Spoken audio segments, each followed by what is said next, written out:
Assalamualaikum warahmatullahi wabarakatuh, peserta didik sekalian. Berjumpa lagi dengan channel Sultan Edu, channel edukatif, inspiratif, dan inovatif. Pada pertemuan kali ini kita akan membahas ilmu pengetahuan alam atau IPA, kelas 8 semester 1, bab 4, struktur dan fungsi jaringan tumbuhan. Pada pertemuan kedua ini kita akan membahas bunga, buah, dan biji. Baik, sebelum kita lanjut, jangan lupa like, comment, dan subscribe channel Sultan Edu supaya peserta pendidik sekalian mendapatkan video-video terbaru dari channel Sultan Edu. Pada video pembelajaran kali ini kita menyertakan materi esensial dan indikator supaya materi kita terarah dan sesuai dengan kurikulum terbaru. Materi esensial yang A, struktur dan fungsi bunga, buah, dan biji. B, teknologi yang terinspirasi oleh struktur tumbuhan.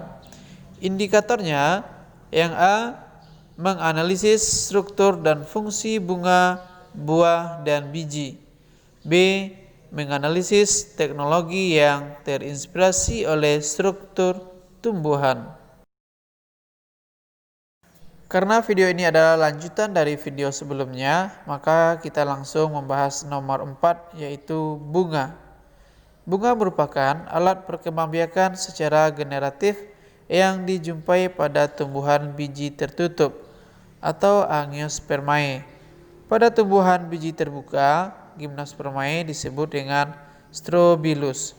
Jadi, pada bunga biji tertutup itu bunga merupakan alat perkembangbiakannya.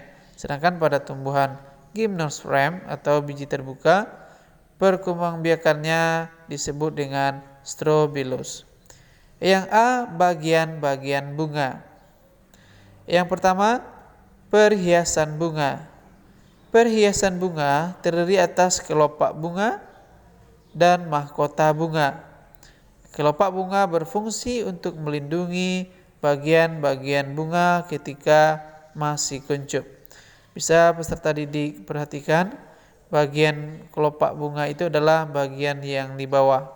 Jadi kelopak bunga ini adalah berfungsi untuk melindungi bagian-bagian bunga ketika masih kuncup. Bagian perhiasan bunga yang selanjutnya adalah mahkota bunga. Mahkota bunga terletak di sebelah dalam kelopak bunga dan tersusun oleh helai-helai mahkota yang mengelilingi alat perkembangbiakan bunga.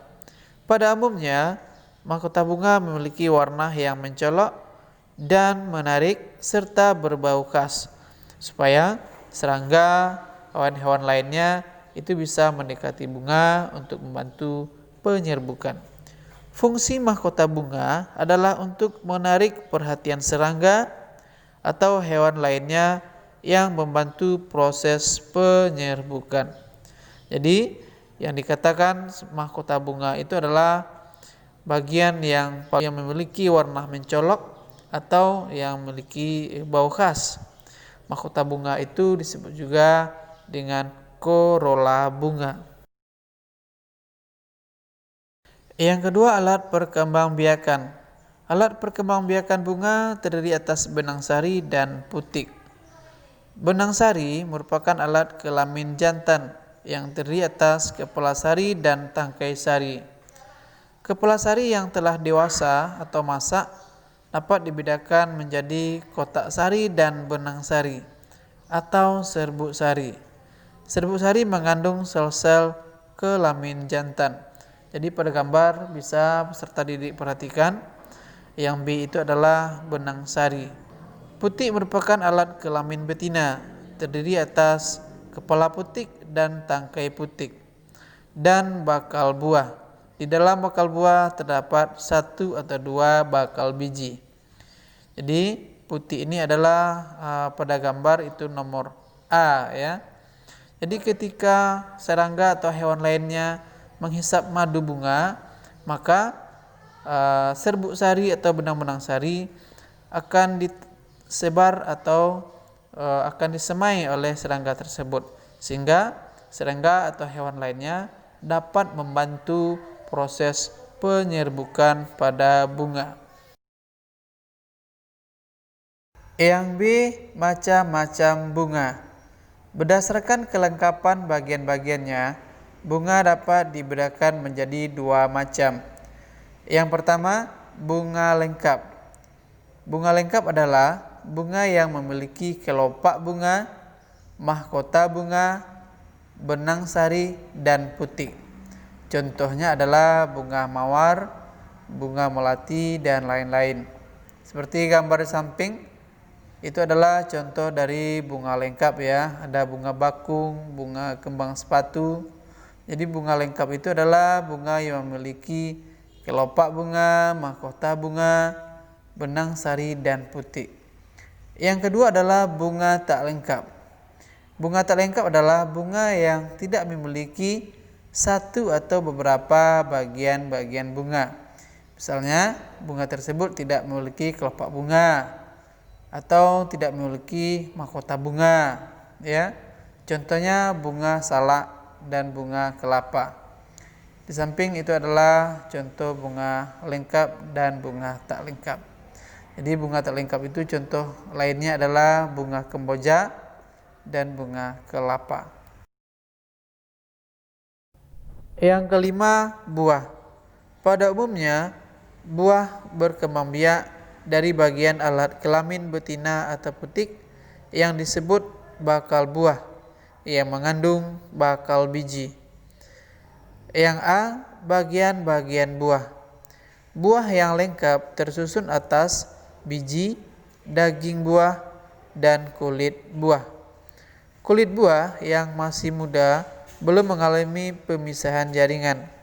Setelah masak, kulit buah ada yang dibedakan menjadi 3 lapisan, yaitu epicarp, mesocarp, dan endoscarp. Jadi di samping itu adalah bagian-bagian buah yang lengkap ya, tersusun atas biji, daging buah, dan kulit buah. Peserta didik dapat memperhatikan gambar pada slide yang mana epicarp, mesocarp, dan endocarp. Epicarp merupakan bagian luar yang keras dan tidak tembus air, misalnya pada buah kelapa. Mesocarp merupakan bagian tengah yang tebal dan berserabut, misalnya pada kelapa, atau berdaging atau daging buah, misalnya pada mangga dan pepaya. Endocarp merupakan lapisan dalam yang tersusun atas lapisan sel yang sangat keras dan tebal, misalnya tempurung kelapa, atau berupa selaput tipis, misalnya pada rambutan. Jadi endocarp ini adalah lapisan dalam yang tersusun atas lapisan sel yang sangat keras dan tebal. Contohnya tadi pada tempurung kelapa, atau yang berselaput tipis, misalnya pada dalamnya rambutan. Pada slide gambar itu bisa diperhatikan, ini adalah epicarp, mesocarp, dan endocarp. Yang B, fungsi buah. Tahukah kamu mengapa buah banyak yang bergizi, berwarna menarik, atau berbau harum? Tujuannya adalah untuk menarik perhatian burung atau mamalia lainnya untuk memakan buah. Bijinya yang keras tidak ikut tercerna dan akan keluar bersama feses atau kotoran. Jika biji yang keluar bersama kotoran jatuh di tempat yang sesuai, maka biji akan tumbuh dan berkembang menjadi individu baru. Jadi, fungsi buah itu adalah yang pertama, tempat penyimpanan cadangan makanan. Yang kedua, membantu pemecahan atau penyebaran tumbuhan. Pada gambar itu ada berbagai jenis macam tumbuhan ya yang berwarna menarik, berbau harum ya, yang tujuannya adalah untuk menarik perhatian burung atau mamalia untuk memakannya, sehingga ketika dimakan bijinya itu tidak tercerna di dalam ususnya ya, sehingga bijinya bisa keluar bersama feses atau kotorannya pada tempat sesuai, dia akan tumbuh menjadi individu baru. Yang keenam atau yang terakhir adalah biji. Biji merupakan bagian tumbuhan yang terbentuk dari hasil pembuahan atau fertilisasi yang terletak di dalam bakal buah. Di dalam bakal buah terdapat bakal biji, dan di dalam bakal biji terdapat embrio yang merupakan calon individu baru. Setiap embrio di dalam bakal biji terdiri atas akar lembaga atau radikula, daun lembaga atau katiledon, dan batang lembaga. Daun lembaga dan batang lembaga sering juga disebut dengan plumula. Jadi pada gambar itu ada biji dikotil dan biji monokotil. Ada radikula, plumula, dan katiledon. Jadi peserta didik sekalian bisa memahami yang mana radikula, yang mana katiledon, dan plumula. Daun lembaga atau katiledon merupakan daun pertama pada tumbuhan yang berfungsi sebagai tempat berlangsungnya fotosintesis sebelum daun sesungguhnya terbentuk dan sebagai tempat penimbunan makanan. Contohnya pada polong-polongan. Pada gambar bisa diperhatikan ada biji dikotil dan biji monokotil. Bagian-bagiannya telah kita kaji tadi. Fungsi biji: yang pertama, sebagai penyimpanan cadangan makanan. Yang kedua, alat perkembangbiakan. Yang ketiga, alat pemecar atau penyebaran tumbuhan. Pemecar tumbuhan dapat dibantu oleh angin, air, kelelawar, serta manusia. Selanjutnya, pemanfaatan struktur tumbuhan dalam teknologi. Yang pertama, struktur akar sebagai inspirasi pondasi beton. Pada gambar bisa peserta didik perhatikan, dari struktur akar itulah terinspirasi rancangan struktur beton atau pondasi beton, sehingga membuat beton itu menjadi kuat. Yang kedua, bentuk kulit durian sebagai atap gedung.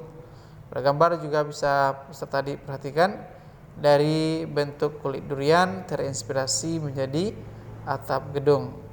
Yang ketiga, lelipat kota mengambang seperti teratai, ya, seperti kota-kota maju yang akan merancang lelipat kota mengambang. Jadi kota-kota itu dia terapung ya, tidak dibangun di atas tanah tetapi dibangun di atas air. Prinsipnya menggunakan prinsip teratai. Jadi itu beberapa contoh, masih banyak contoh lagi pemanfaatan struktur tumbuhan dalam teknologi. Mudah-mudahan peserta didik paham dengan materi-materi yang disampaikan. Sekian saja dulu, dan kita akan sambung pada materi-materi berikutnya. Sekian dulu ya pertemuan kali ini, semoga peserta didik sekalian paham dan mengerti mengenai materi-materi yang disajikan. Saksikan terus video-video pembelajaran dari channel Sultan Edu. Jangan lupa subscribe, like, comment, dan share channel Sultan Edu, channel edukatif, inspiratif, dan inovatif. Sekian, wassalamualaikum warahmatullahi wabarakatuh.